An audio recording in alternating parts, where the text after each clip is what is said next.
Considering the chapter Coal and Petroleum, chapter 5 from the NCERT, we are going to study today that what are resources. So first of all, we should know what does it mean by resources. Resource is something which helps us, which decreases the human efforts and help in advancement of anything or any other development. So they are resources. When we are talking about resources, we get to know that we have two types of resources, that is natural resource and man-made resource. So we have both the kinds of resources.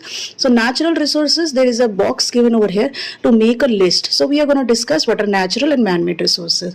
Now in natural resources are those resources which we get from the nature itself. The mother earth is providing us with those natural resources.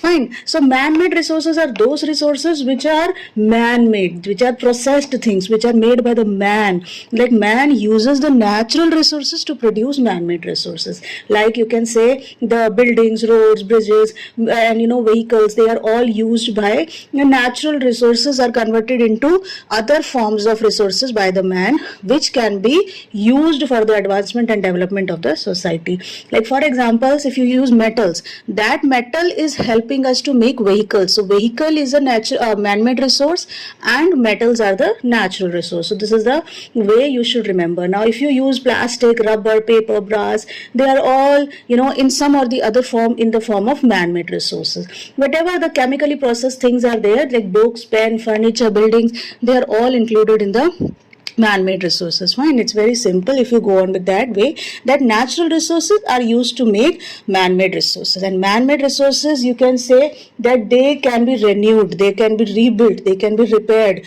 so they do not get exhausted, because before it gets exhausted, new ones are replenished. But in natural resources, it's not like that.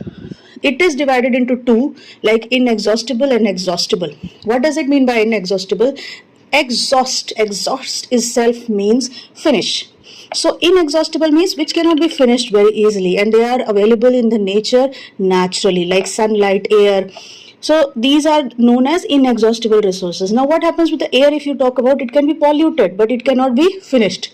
Fine, the air is a natural resources. Now one question over here is given, water and soil can be exhausted by human activities. You have already studied it in your class 7. So is water a limitless resource? What do you want to say? That water is limitless? It is unlimited? Then if we talk about the water which we use for drinking, the potable water, the potable, it can be finished. So this is the reason we say save water, because 3/4 of the earth, which is water, is saline, it is salty.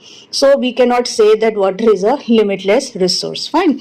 Now if you talk about exhaustible natural resources, the resources which can be easily exhausted, that means finished from the earth if it is overused by the human beings. Like if you go on for coal, petroleum, natural gas, wildlife, minerals, forest, if once exhausted, then it will take loads of millions of years also to replenish it from the beginning. Fine. So exhaustible means the ones which can be finished. Inexhaustible means which cannot be finished forever.